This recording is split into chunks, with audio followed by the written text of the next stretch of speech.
or interrupted that by incoming calls. So आपलं अर्धवट बोलणं काय झालं, अशा प्रकारे क्लस्टर माध्यमातून आणि सारे माध्यमातून ज्या योजना ज्याचा उद्देश मुख्यतः झोपडवासियांचा विकास होणं हा आहे, परंतु झोपडवासियांचा विकास राहिला बाजूला आणि स्वतः मोठमोठाले विकासक गब्बर होतात, श्रीमंत होतात, 10-10 मजली ऑफिसच बांधतात आणि आलिशान विदेशी गाड्या घेऊन गाड्यांमधून फिरतात.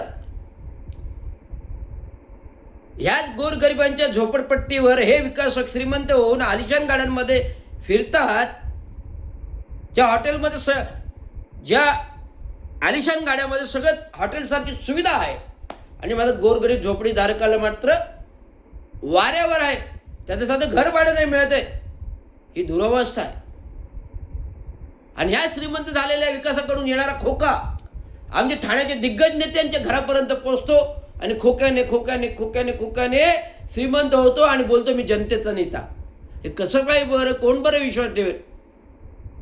आज ठाणे महानगरपालिका क्षेत्रात जेवढे बहुउद्देश प्रोजेक्ट 3 वर्षाचे 10,000 कोटी झाले, ज्यात गडकरी रंगायचे असेल, धर्मवीर टॉवर असेल, ठाणे महानगरपालिका 500 कोटीचा 32 माळाचं भवन असेल, आंध्र प्रदेशातली कंपनी येते, श्रीकांत खासदार यांच्या मित्राची कंपनी येते आणि त्याचं सेटिंग होतं, टेंडर होतं, सगळं होतं आणि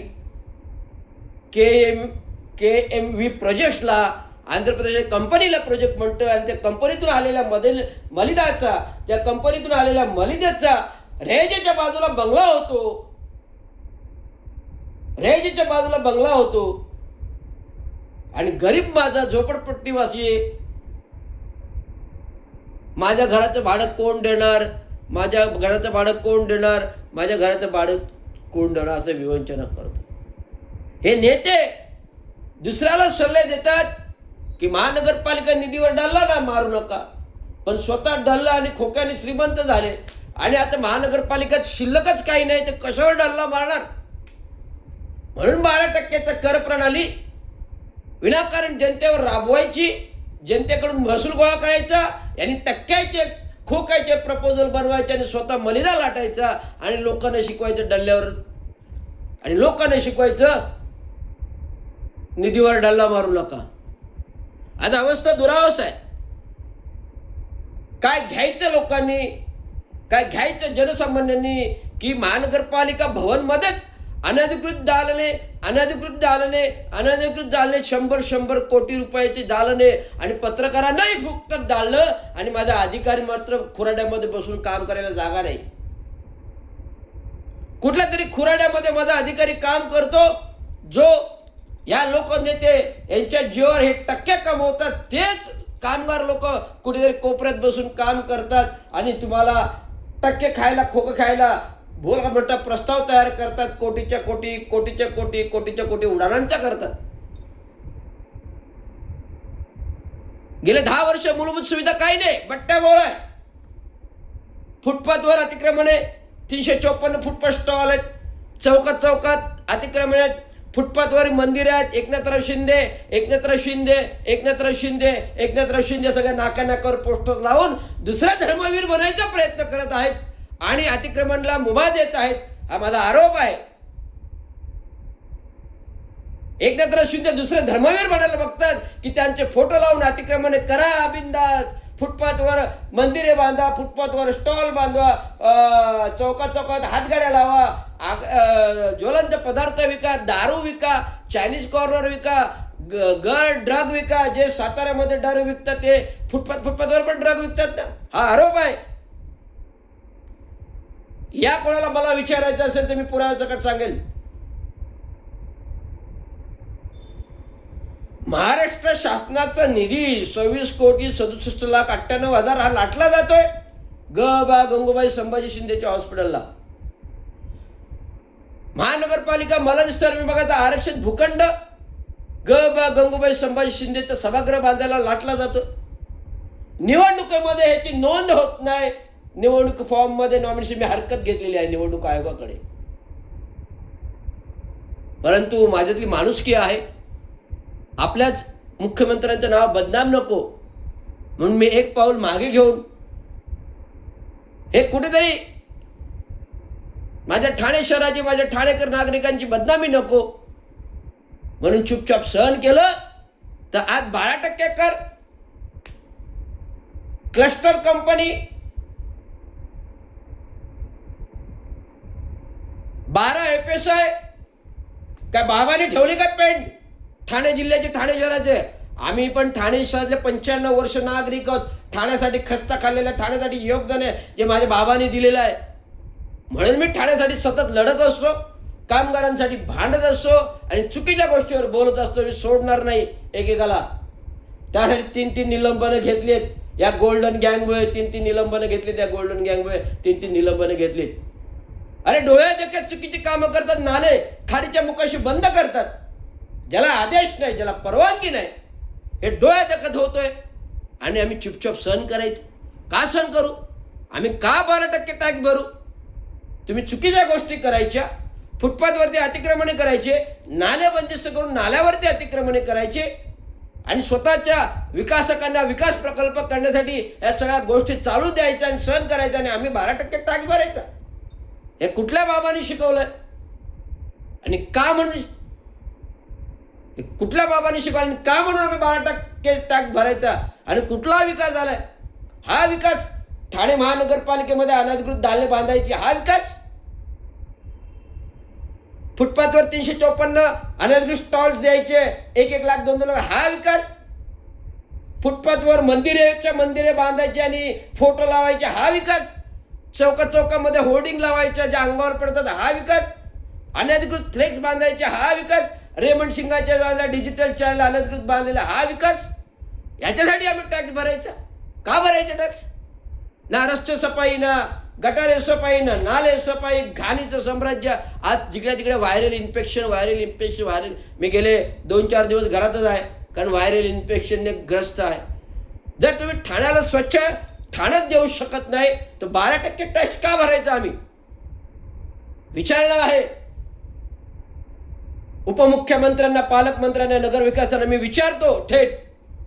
जुलै महिन्यात 7 जुलैला आजारी पडल्यानंतर आले होते ना आपत्ती कक्षामध्ये, मी विचारलं,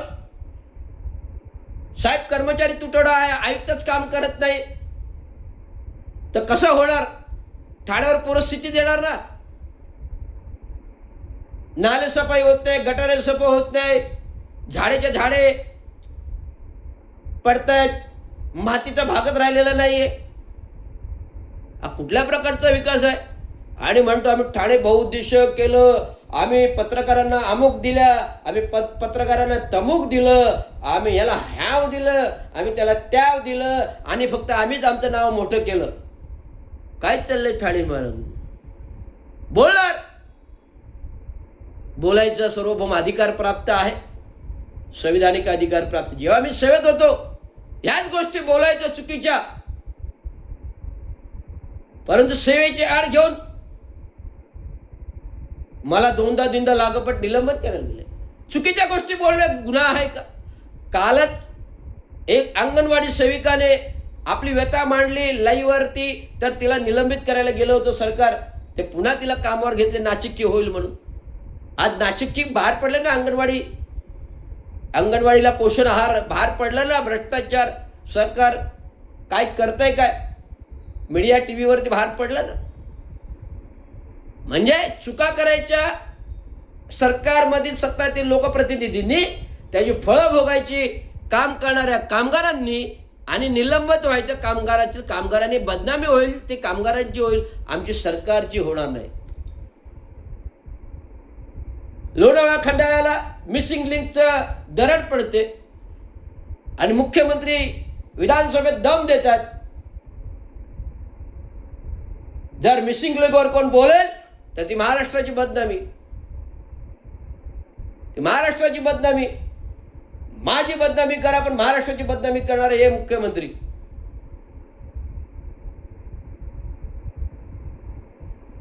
राहुल गांधी महाराष्ट्रात आला,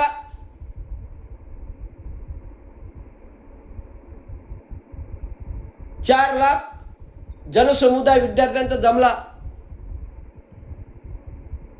तर इकडे सरकारची हालचाल झाली.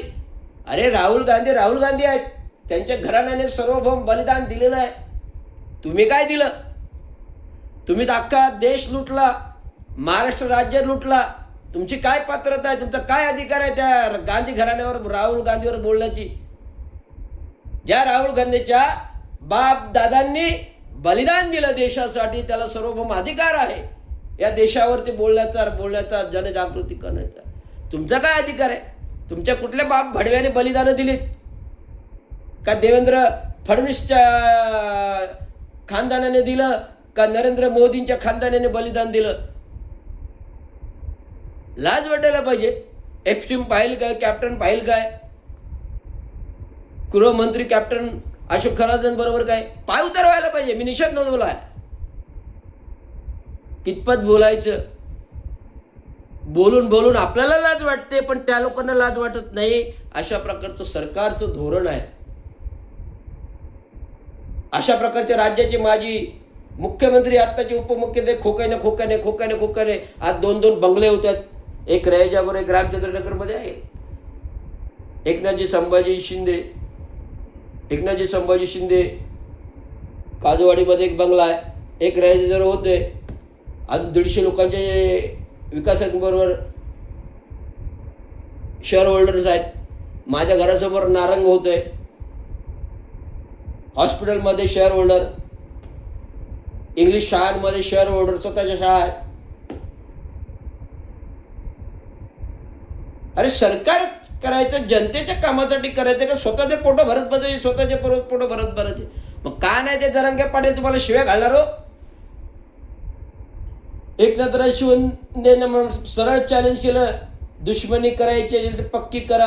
आता बघतो, आधी आम्हाला चांगलं दाखवलं, नंतर तुम्ही आमच्या दुश्मनी घ्यायचे, आम्ही उघड दुश्मनी करायला. असे जरांगे पाटील मला काय उखडलं जरांगे पाटलांचं? फक्त रवींद्र शिंदे सरकारमध्ये सेवेत होता म्हणून एक शब्द काय बोललं तर लगेच सेवा शर्तीचा भंग झाला, आणि लगेच चंगा झाला, आणि लगेच निलंबन झाला, लगेच 2 निलंबन. काय बोललो काय रवींद्र शिंदे? चुकीची गोष्टीवरच आक्षेप घेतला. वावगं काय बोललं नाही, आक्षेपार्ह काय बोललं नव्हतं. हा रवींद्र निधया छातीचा आहे, समोर गोळी खायला पण तयार आहे, पण चुकीची गोष्ट करणाऱ्याला चांगला चाप देणार आणि रोख देणार, एवढंच सांगतो. धन्यवाद. जय भीम महाराष्ट्र. भीमाचा बच्चा आहे, संविधानाचा सच्चा आहे, कायदा भीमाचा, वायदा भीमाचा. जो चूक करेल त्याला जेलचा रस्ता. धन्यवाद. जय भीम महाराष्ट्र.